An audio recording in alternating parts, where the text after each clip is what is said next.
Welcome to our program on Kardec Radio. Good evening, my friends. This is Angy Stewart from miainnerlight, and we are now live on Kardec Radio. Today is Thursday. It is 9:02 p.m. Eastern Time. So, as always, it's a pleasure to be here with you, to the ones that will be listening to this conversation. Just a reminder, this is the book that we are going to be talking about. It's called Heaven and Hell. And it's very funny because a lot of people are always afraid of this book because of the title. But let me tell you, you shouldn't. The book is amazing. So the first portion of the book gives you all kinds of summaries to understand what is life after the death of the physical body, and gives you great concept of spiritism in general. But we are already on the second part of the book. The second part of the book is really a practical portion of the book. So it's where Allan Kardec, interview lots of spirits, a lot of spirits. So he had a lot of mediumistic meetings. And through these meetings, he started cataloging lots of messages from the spirit, lots of awakens, lots of information on how the spirits arrived in the other side. And then he started dividing it in layers. Like we started a few weeks ago about the very elevated spirits, like the happy spirit. So they die, they woke up pretty easily, quickly, and they described how was their life in the other side.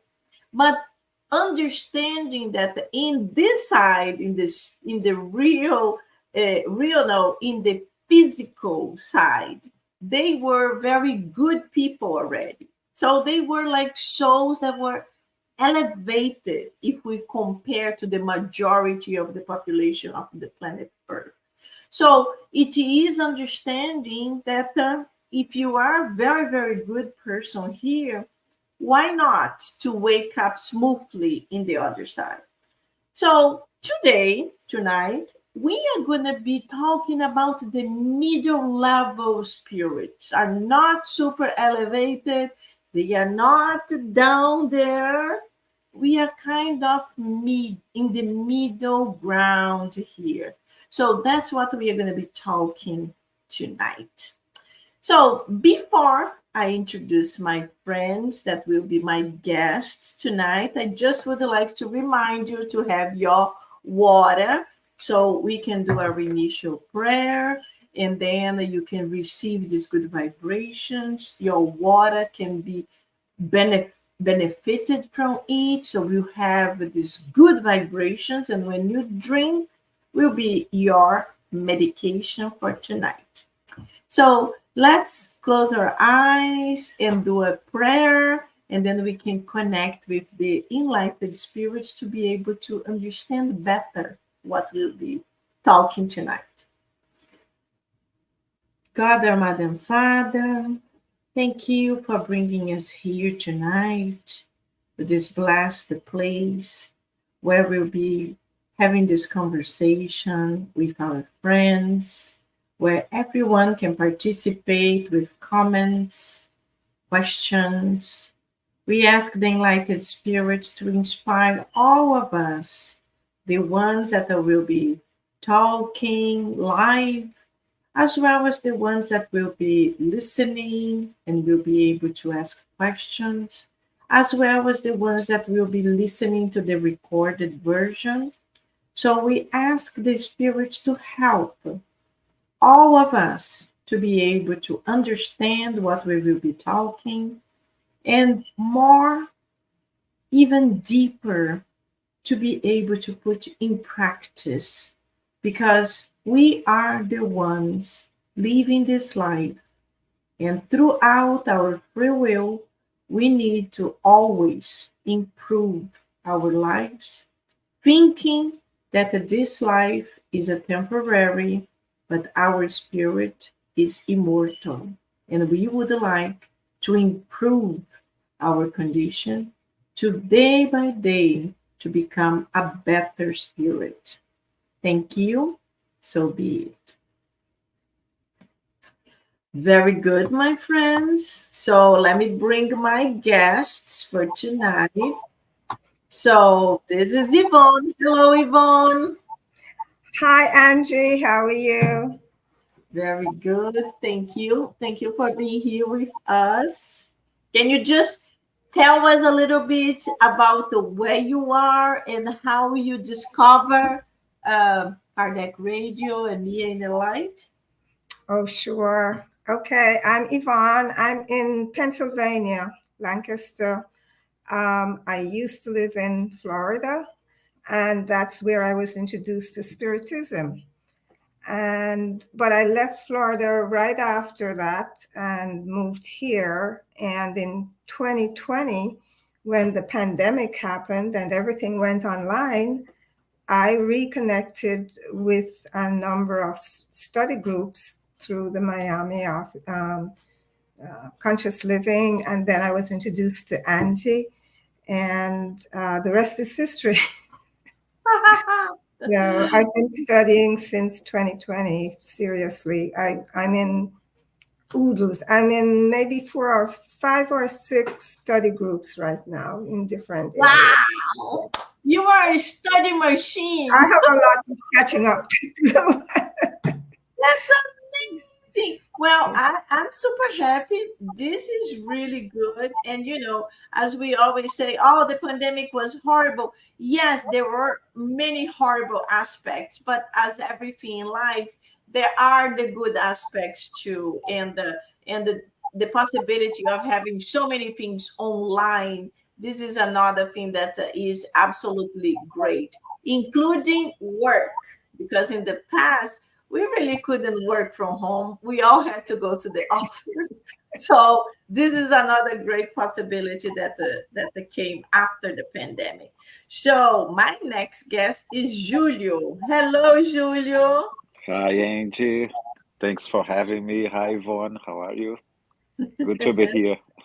Very good, very good. Do like Yvonne, tell us a little bit about you, how you discover miainnerlight, Kardec Radio, how you end up here with us. Okay. First of all, I'm Brazilian, living here in Miami as well. And by lucky, I met Angie a few years ago. By lucky, and she invited me to join the miainnerlight, the Spiritist center that she was starting here in Miami, and I was glad to join because I was looking for a place to study, to meet, and is that we met a few years ago, and now I'm here. Yvonne, was almost like we met, we start talking, and then he said his name, and then he said where he lived, and I'm like, oh, you live near me, okay. I have a bunch of groups, and I'm opening a spiritist center. And he's like, oh, okay, I'm like, awesome. Yes, yes. What was funny because when we met someone, usually we it's not a subject say that, oh, my religion is. We never say that. And I don't know if it was an inspiration or what happened that in that moment, I think it was the second thing that I told to Angie that I'm spiritist, and she said, "Oh, really?" So and Me was too. yes, was really interesting because we never say for someone that we just met our religion, and Yeah, yeah. But now we are here. in our case, was really like Exactly. very good. Thank you so much, both of you, for being here with us. This is great. This is a great study because a lot of spiritists the spiritists, I'm not even saying the ones that don't know spiritism. I'm talking about the spiritists. They are afraid of this book. So I'm glad we do this little study so they can be curious, they can listen to it, and they can see how interesting it is, because there are so many beautiful things here. So, as I always do, I will read a little bit. So, if you arrived right now, this is the book that we are going to be reading right now, Heaven and Hell. And the last 10 minutes we dedicate to this other book. This is What is Spiritism? So, we study both of them. So, I will read now. Just for you to know, we are in part two and the chapter 3. So the title of my translation is Spiritist is in middling condition, but it means like the spirits in the middle level, in the middle condition. As I explained before, they are not in a great condition, being like close to be saints or like a super happy spirits, but they are not in the opposite either. So it's in the middle. So that's what we're going to be discussing. I will read a tiny little bit just for you to have an understanding, and then I will open to discussion to all of us. So the first case we are going to talk about is Joseph Bree. So another thing for you to understand, these are the spirits who discarnated, they died, and they returned through mediumistic meetings to talk to Allan Kardec and explain how was their death and how they woke up in the other side. So we are going to give like an overview of the cases with the most important items. So this is Joseph Bree. So he died in 1840 and he was evoked at Bordeaux in 1862, meaning 22 years later, by his granddaughter. So uprightness in the sight of God and uprightness according to the judgment of man. Dear grandfather, will you tell me how you are situated in the spirit world and give me such details concerning your present life as may be useful for our advancement? Just for you that if you are new to spiritism, nowadays in 2024, we do not evoke spirits anymore. We do not call specific spirits to come to give us messages. In the mediumistic meetings, what always happens, we do a prayer and we invite any spirit that is there that would like or could give a communication, please do so. And then the mediums will channel. But we don't do like in the past that we used to call specific spirits. And why? Because in the 1800s, as Allan Kardec was codifying the all these books, like the Pentateuch, for example, it was necessary. It was very important because he needed to prove to the population the life continues after death. Nowadays, we do not need this proof anymore. I know a lot of people is going to say, "Oh, a lot of people don't believe." It's okay. It's okay. They will continue not believing, but we already have this understood, so we do not need to believe anymore. We know it. So in that time, the granddaughter made this evocation to try to talk to her grandfather. So I will read the first answer. So the grandfather said, "Most willingly, my dear child, I am expiating my want of faith. But but the mercy of God is great and makes allowance for circumstances. I suffer, not as you understand suffering, but from regret and I did not make a better use of my life upon earth. So it seems that he understood that he could have been a better person or had done better purpose in his lifetime. And he says he suffers, but he also explains that the suffering is different than what we think. He feels a lot of regret. He feels that he could have done better. So this is just the beginning. So, Julio and Yvonne, what else can we talk about him? Yvonne can start or I start? You go ahead. What I can tell about him. Can I go further in his communication, or Yes. just about this? No, Okay. you like it depends. It's up to you guys. If you are gonna mention one by one, or if you wanna make a summary, like it's 9:20. It's up to you. But like we can make a little point of each one, or we can make a general assumption.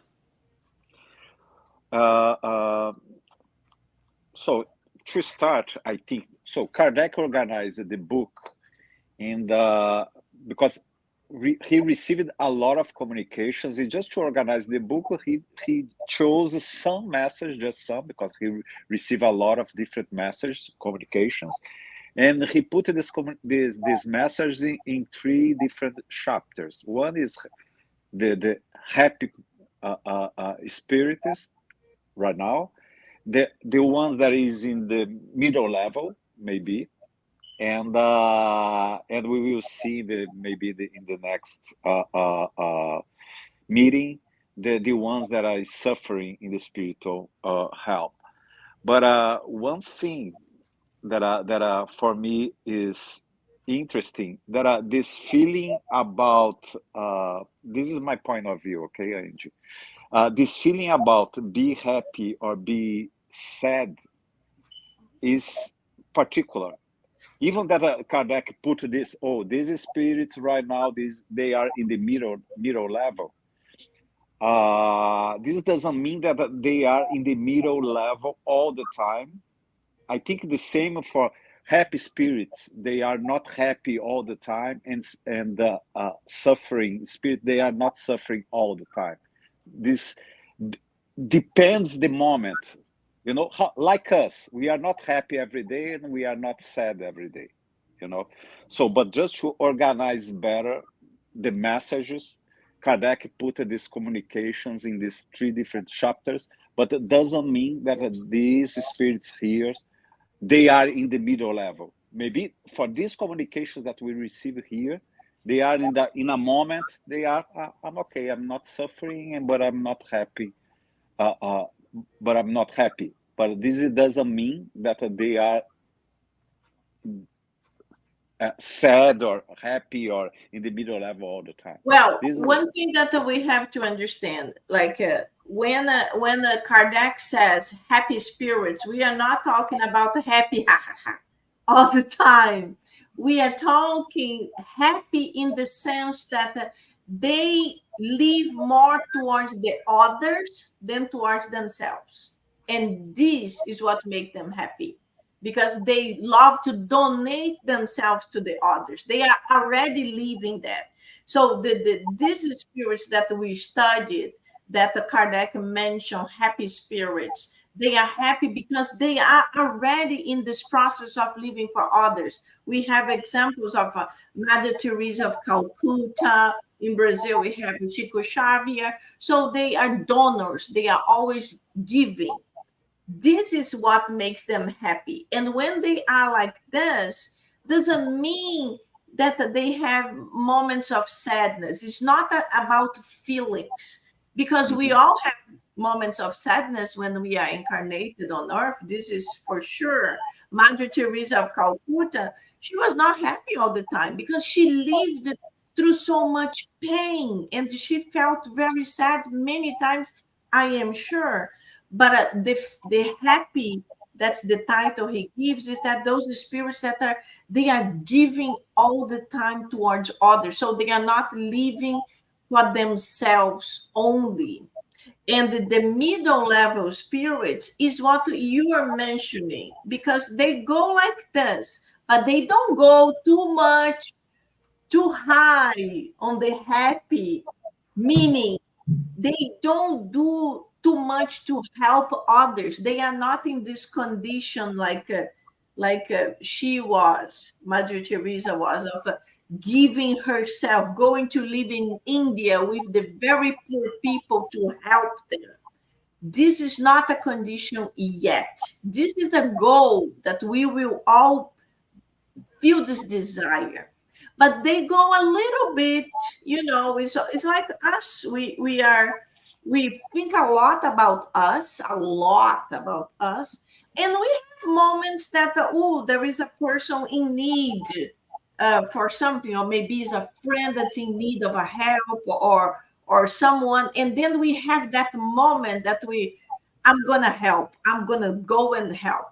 But this is not the mood of constant. It's just like, as you mentioned, up and down. And the Mhm.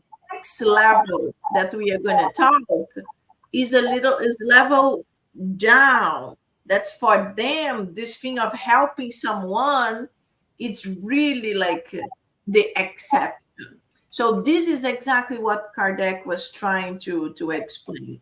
So the level we are right now, yes, this up and down in the giving myself to others is more common. But it's just to understand the title of being happy, the happiness there is being able to give to others. And they don't have the roller coaster that goes down of thinking only about themselves, because they evolve. They are not like this anymore. So that's the Yes. only Yes, difference. I think that maybe this happiness or sadness is related about what they did in their material lives. If they feel that they behave well, they they had a good life helping others, and do not, you know uh, uh, uh, do not envy, do not feeling pride, do not feeling hate.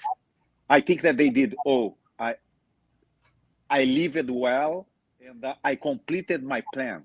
You know, I think that the ones that are, oh, I went to the material life to follow a plan, and I couldn't do it. Then they feel bad because they were not able to do what they were supposed to do when they were alive.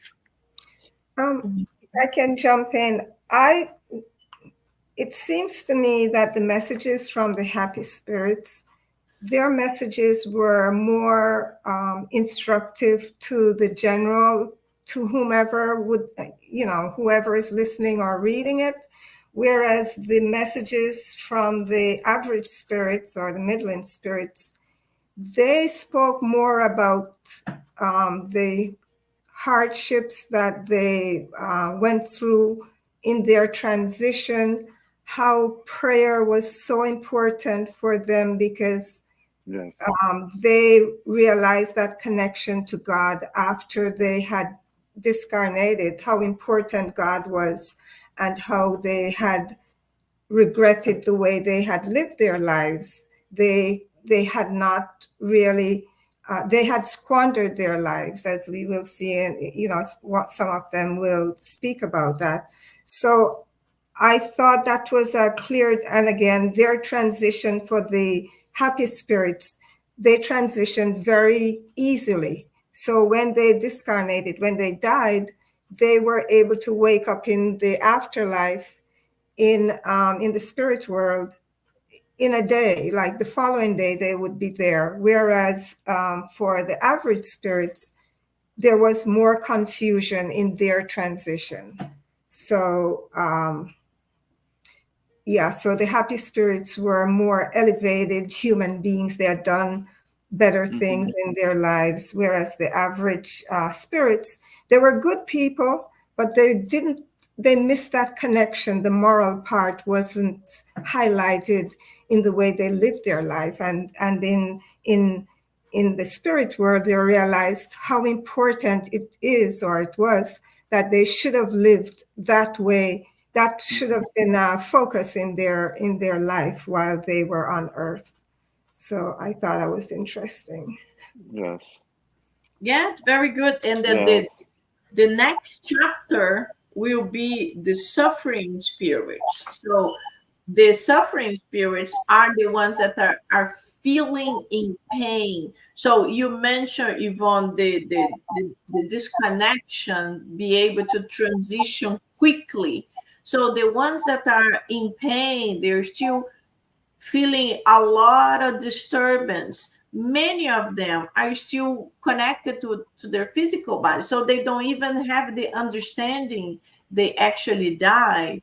So this that's helps us to understand the graduation, the difference between how we live here and how we cross and how we finally wake up. This is very, very interesting for people that don't have any understanding of what happened after our physical death. Mhm. And in this story too, in Joseph, each message that is outlined in the chapter, each has a heading. So this first one on Joseph Bree, it's about the honest man according to God or according to man. So that is kind of what they want to highlight in this message. Mhm. And it because this man, he lived an honest life as Exactly. per human as per humankind. But God doesn't look at the human rules and laws. That's not what's important. Being honest has different characteristics or criteria than honest, if you're living here. Honesty here, as long as you don't go to jail or you're following the law, then it doesn't matter what might be underhanded or anything like that. You don't have to be morally good to be an honest person, because you're following the laws of the land. But in God's eyes, that's not honesty. Mhm. Exactly. It's not enough, because when we just follow the human law, maybe it's not enough, because it's not just because I didn't kill, I didn't rob, I didn't did anything wrong that I'm I can say that I did everything that I can, because God, the laws are totally different. Is more bigger than that. Yes, Yeah, exactly. Who is it? There is a saying that even said that to do good is to be active. It's not just to be passive. Like if you are passive, you don't do anything bad, but you don't do anything good either. We kind of like you Exactly. both kind of okay. Like You see someone fell on the floor, you're like, okay, it's nothing to do with me. Let me continue here. You're not gonna push anyone to the floor, but you also don't help anyone who fell on the floor. You're just like, no, yeah, and it is interesting, because you know that even the law changes, but the God laws didn't change. exactly. In the past, slavery, for example, was accepted. Was the law permitted slavery?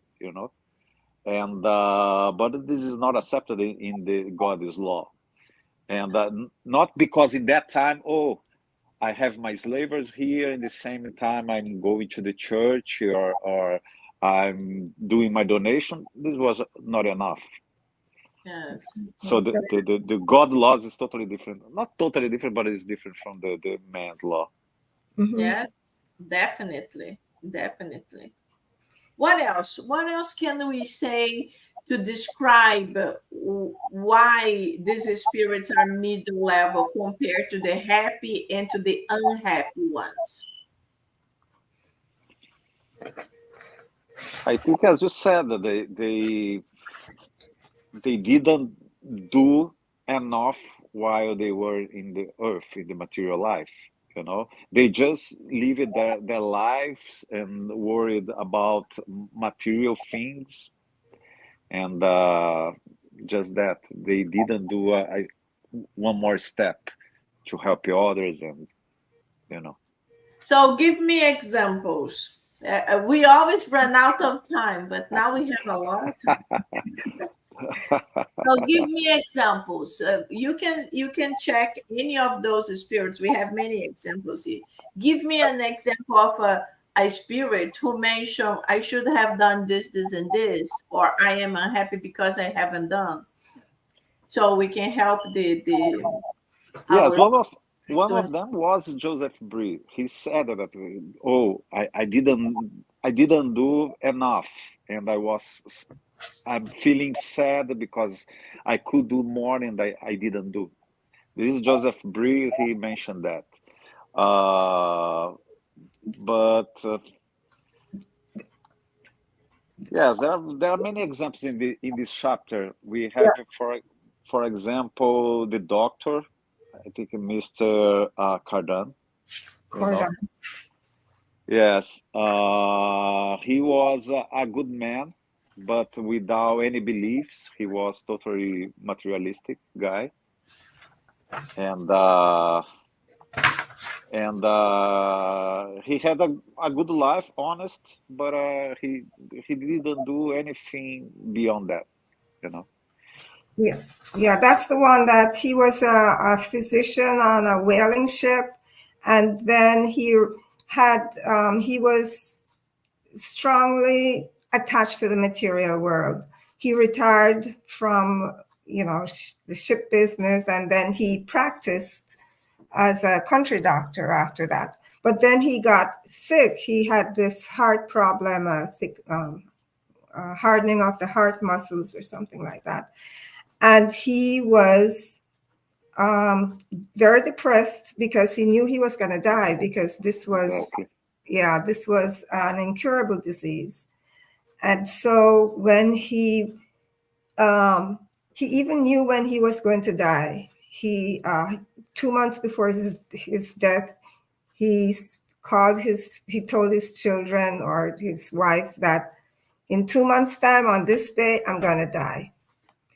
So he gathered up his mother and his children the day he was going to die and said, okay, this is the final farewell. I'm gonna die now. Yes. He was in the throes of death. He went limp and he was obviously dying. And then he closed his eyes, and then a few minutes later, he wakes up again and he says, oh, my children, it's so beautiful. I can't even explain to you what I just saw. He had seen where he was going, and then he had a message for the children. He told them to be charitable. He told them to conduct themselves well. And his wife, there were people that owed him money. He told his wife, be nice to them. If they can't pay you, just forgive their, they don't have to pay, but, and don't keep it against them. And then he told his children to be supportive of each other, that they should always be honest, and what else? And then he gave his wife a cross to say, okay, here's this cross. Whenever you see it or touch it, remember what I told you. And then he passed away for real after that. Wow. So wait. So he had a Exactly. near-death experience. That's what happened. Yes, yes, he Had did. a near-death experience. Exactly. He saw the other side. He Yeah. saw it was really good. And he basically, by what you were explaining, he returned a different person, like talking Yes. charity and helping each other, being good. So he Yes. kind of Yes. switch in the last few, was it a day or No, it week? was minutes. It was minutes between Yes. one death and the next death. It was minutes. So he switched from being this depressed person and attached to materiality and to this person that was telling his wife and his children things that they should be doing that he didn't do in his life, you know? Oh wow, that's Yes. amazing. No, it So, was interesting that he in this moment he started believing God after this experience. Before, because he was super afraid about the death, because he was materialistic. For him, I will die and we don't That's have afterlife. And in this moment, he realized that we are eternal souls, that God exists, and he died peacefully, almost smiling, and the people that knew him after he died came just to visit him, and his face expression was calm, yeah. because after this near death experience, he really started to believe in God. So this is basically what in the gospel according to Spiritism, the spirits always mention. Even Jesus came and said, reconcile with your enemies before you pass, before you die, and how important it is, and people don't understand. In his situation, it's not that he reconciled with the enemy, but he reconciled with himself. He yeah, was Exactly. able to see what he never understood, and in that split second he had like an awaken and said, whoa, there is life after death and it's actually good. And somehow he understood that you have to be charitable, you have to be good, you have to be nice to be able to have this peace in the other side. So let me just read a comment here. So we have a fast photo that I think is River, River. and because it's name of his business. And River says charity is the key word. Without charity, you will not change for better. Yes, very good, River. Exactly. We all need to be charitable. We all need to understand how important it is to help others. That's the key to get a train with a little bit more express towards goodness. It's not fully express train, but at least it can skip few steps. So The other thing too is even, he switched, he changed, but it took him a few days to awaken in the spirit world, because even though he had changed, it took a while for things to simmer, to coalesce within him, you know what I mean? yeah. And so he realized too that he had a lot of catching up to do, so to speak, and that in his middling state where he wasn't happy like the happy spirits, or unhappy, it's because he had to continue to work on himself. God had granted him a favor, and he had to surrender himself to God and believe completely within himself in order for him to be liberated and start progressing. Wow, So that's a very interesting case. That's very, very interesting. I really like this one. What about the other ones? Anything interesting about the other ones. We have Madame Anna, we have Eric Stanilas, and what else can we talk about? Oh, Any there's those? Mrs. Anna Belleville. That's the Annabelle. yeah, that's the one that was 35 years old. That Exactly. was, and she had moral intelligence, moral strength. She was an extrovert. She had rare intelligence. She was fair-minded, virtuous. I mean, she was just an excellent person. She also had a forgiving heart, and she led a simple life. However, um, sh- there was an accident, and she was in bedridden for about 3 years. Exactly. Now, in her case, even though she had all these virtues, she was, and she wasn't attached to anything material. She was attached to her children. They were young children. She didn't want to leave them. So that gave her the strength to keep on living. That was her. She knew a little about Spiritism, but she Exactly. never connected the moral part of it, like the reward and punishment part. She never connected. She believed in the future. She believed all that, but she never connected reward and punishment part of her life, like future life. She lived in the present.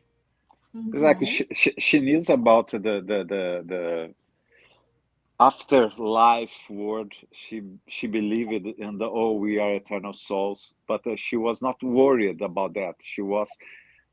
His she was concentrated in the present life, that Present her, life. yeah, the present life, her husband, her child. This is what she was, a good person, but without worry much about, okay, God, eternal life. Okay, one day I think about that. Now I need to pay attention my life here with my family. This No, was the case. this is funny because this is what the Happens majority with of people many of think. us. Many And times they say, "Oh, let's go to the movies on Tuesday." I'm like, "Oh no, Tuesday I can't because Uh, I go to the Spiritist Center every Tuesday."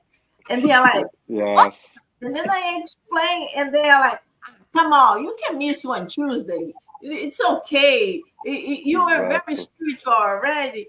And I'm like, "No, you don't understand. This is a commitment. This is something that when I go, I feel happy. This makes me feel good. It's like when I don't go, I feel like, oh my God, I couldn't do this. I couldn't do that.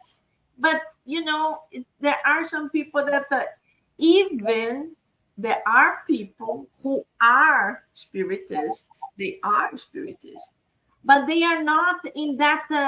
They don't have that understanding yet. So they're like, "Oh no, I already watched a lecture last week. This week I'm putting myself on vacation." Yeah, yes, yes. yes. In fact, I have a friend. When I told her I was a spiritist, and she says, "Oh yes, I know all about that, whatnot." And I told her about the study groups, and she said, "Yeah, that's great." She doesn't. That it's she understands it, but that she knows as much as she needs to know at this time. You know. But you know that I don't think that she was totally wrong, because if we are here living this life, we need to concentrate. Of course, that we need to do good things, and we need to be Wait. Who aware. is not totally wrong? Are you talking about Yvonne's friend? No, No, Or you about I'm the book? talking in general, in or Anne Belleville, because one thing in the book described, that she was super worried about her family, you know, and I don't think this is wrong, because if we are living this life, we need to worry about the things that happens in this life. We are not here just to think, oh, how will be my life when I die. No, we need to live now, you know. But the problem here is that when we are so connected with material lives, usually we suffer when we die, because when we are in the other side, we can reach, or we can have the things that we have here. The things that are in our physical life stay here, not go with us when we die. And some people, a lot of people suffer that, oh, where is my car? Where is my house? Where is my family, my friends? They stay there. The material things is not the important thing. That we don't need it.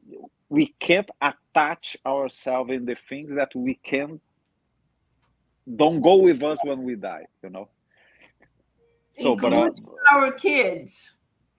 exactly, this is message for me. Huh? You see, Julio Shirt, your No, daughter. but So no. But what happened is, like, for example, you said that you don't think she was wrong because she was attached to her kids.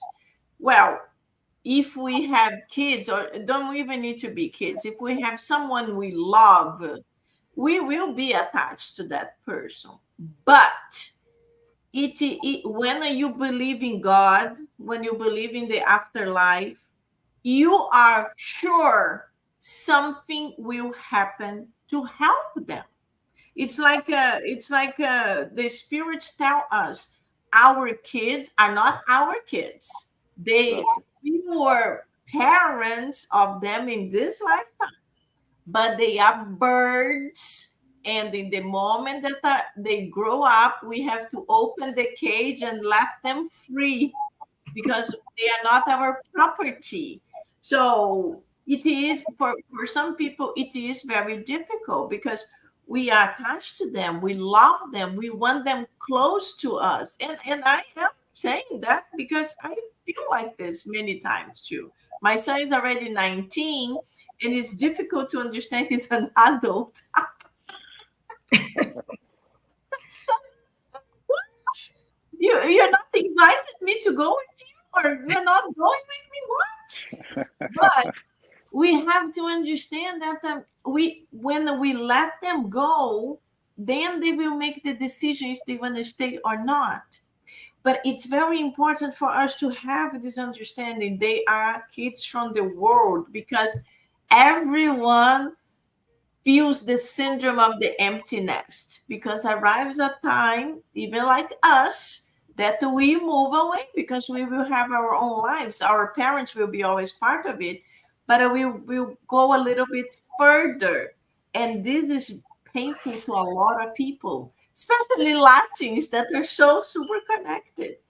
But when we understand this, then we are a little bit easier. We understand that, I did very well, I taught very well. Maybe I don't know what were the ages of her kids. So when the kids are very little, the mothers, fathers have a tendency to be super worried.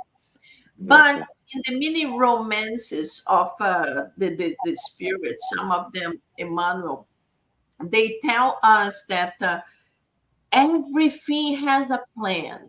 And many times this mother died desperate because her little kids will have nobody, sometimes don't even have a father. But the spirituality has everything already planned. And if they have merit, because if they don't have merit, then that's another thing. Then they have to go through this difficult situation. But if they have merit, someone will come and everything will be organized. They will receive the help. So this is the part that's hard for us to understand. This faith, this unshakable faith, it's difficult. This is the portion. But what else?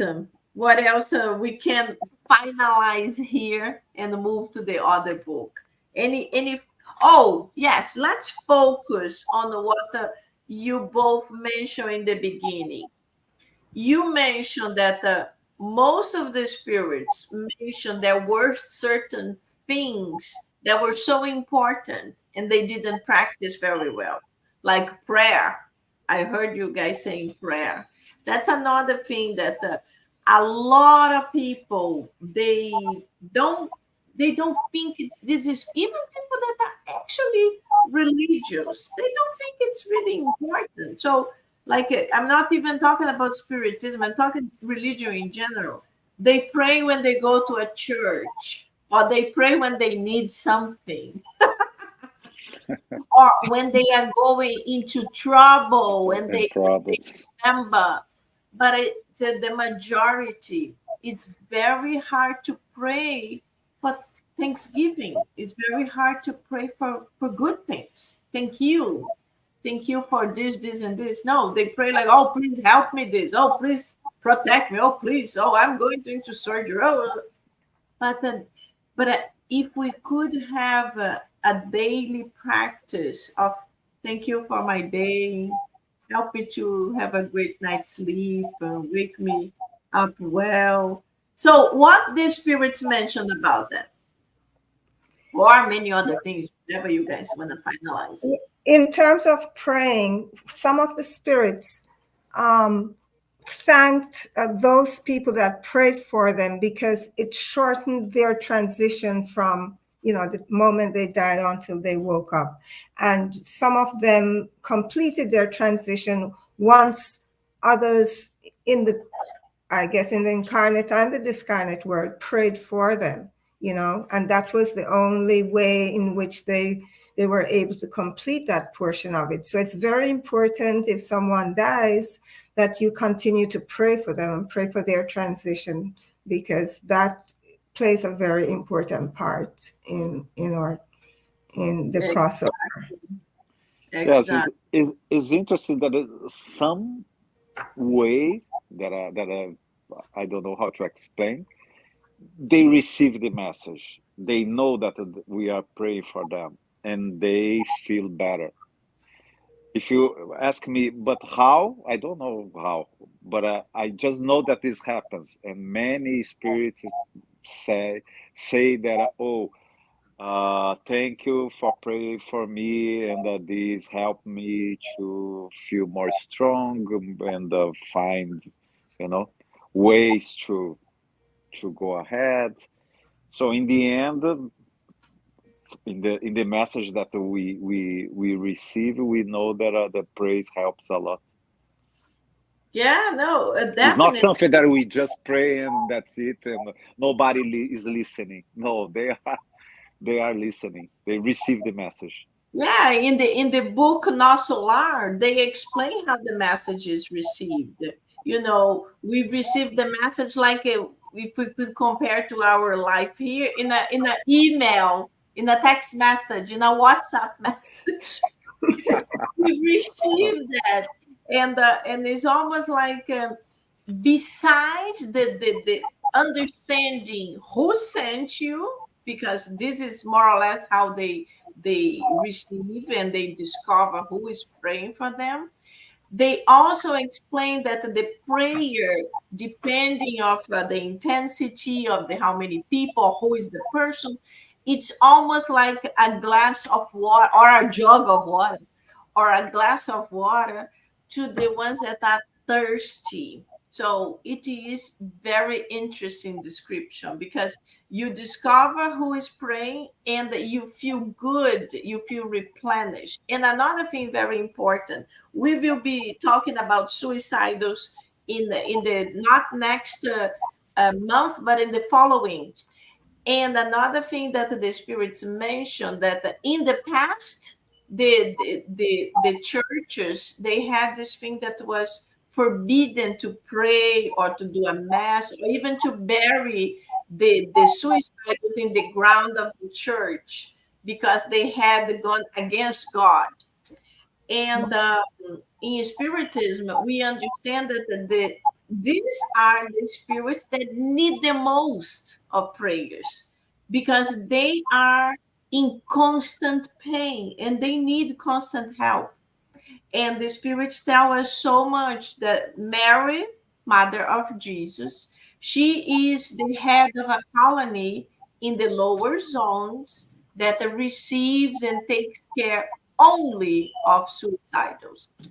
And in that colony, they describe that the suicidals, they are in so much pain depending on whatever they did to themselves. And when someone prays for them, they have a moment or hours that they can sleep. It's just sleep without thinking, without feeling.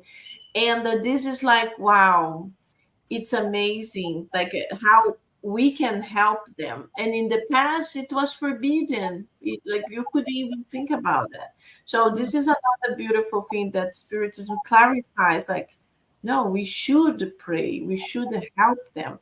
If it helps people that are in good condition, it's proven nowadays by science that it even helps the people that are sick in the hospitals.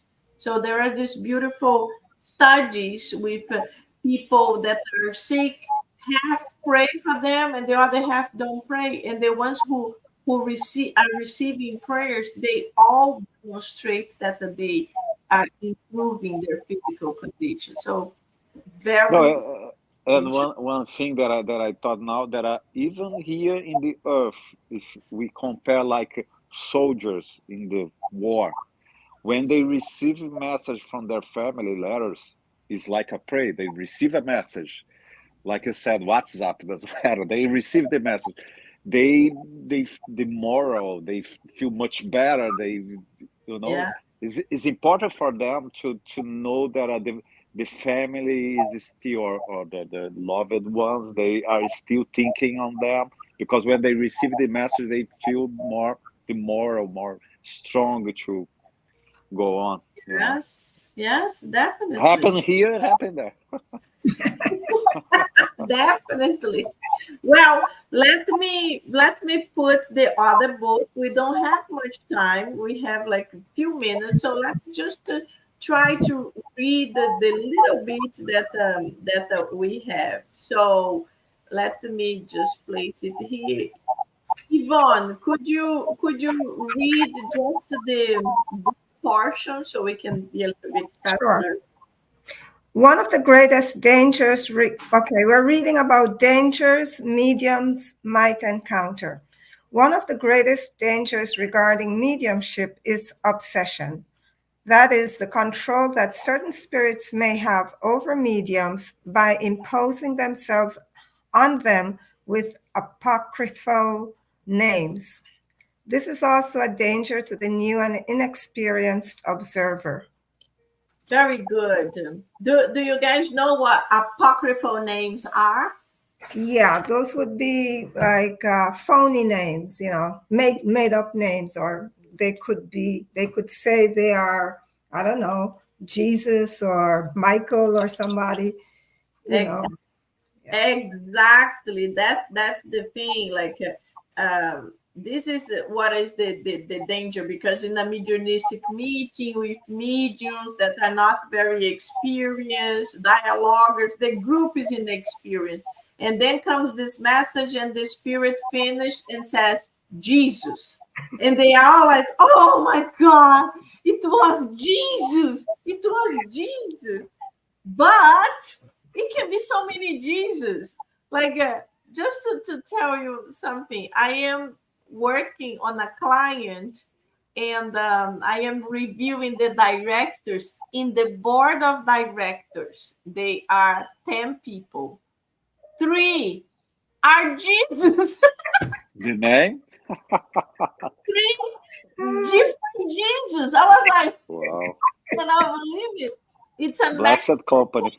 and in Mexico, they are extremely religious, very, very Catholic.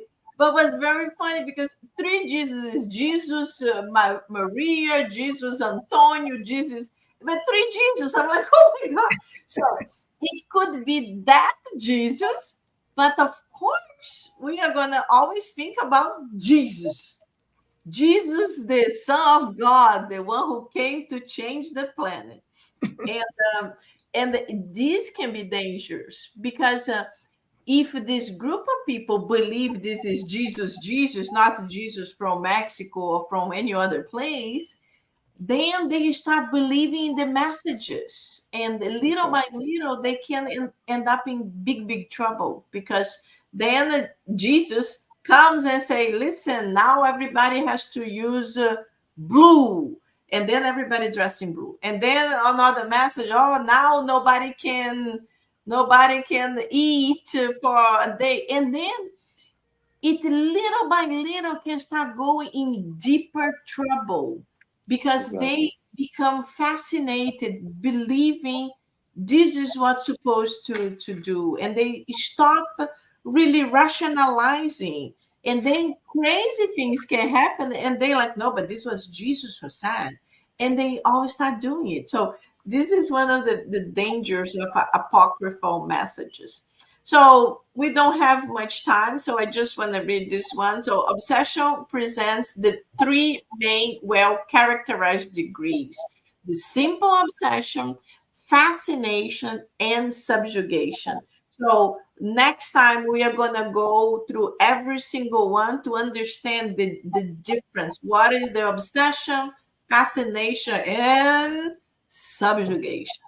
But it was really good talking to you all. Thank you so much for such an interesting discussion, interesting topic. And I was telling you both, like, oh, we are middle level. We don't even know middle level. I don't know. Not sure. Hopefully we're middle level. I think I'm middle level, because I have my days that I'm a little bit more charitable, but I have my days that are like, yeah. So yeah, I'm still in this roller coaster. I hope one day I will be more like Madre Teresa, but for now it's tough. Very good, my friends. Thank you so much. I would like to ask Julio, can you do our final prayer? Oh, I will let Yvonne do for us. I'm not inspired today. Okay, well, funny you said that. The spirit. One of the messages was from that physician, Dr. Carden, and at the end he had this prayer that he says that we should repeat often. So I would like to say that prayer in closing. Yes. So let us just focus, center ourselves, and to be thankful of this meeting. This was food for thought and to give us comfort. And this prayer that we should repeat often goes like this: God of love and goodness, who grants all things, give us greater strength to bear all our ups and downs, and enable us to be good, humble, and charitable, small of fortune but great of heart. Grant that we may be spiritists while on earth, so that we might comprehend and love you more. May your name, O my God, emblem of freedom, be the consoling aim of all who are oppressed, of all who need to love, forgive, and believe. And with that, we are thankful for the good spirits, the mentors of miainnerlight that were here with us. And we ask that as we go forward for the next week, that we try to be active, to do charitable acts, so that we can help ourselves and our neighbors to progress along the spiritual path. And with that, we ask for permission to close this meeting, and so be it. So be it. Beautiful prayer. Beautiful prayer. Yeah. Thank you. Thank you so much, Yvonne. Thank you so much, Julio. It was really good. Thank you, my friends, for watching. Hopefully, all of you that are going to be listening this recording can understand and can feel what we felt. And most of all, can improve a little bit day by day. Thank you, everybody. Have a great night. See you Night. also. See you. Bye. Thank you.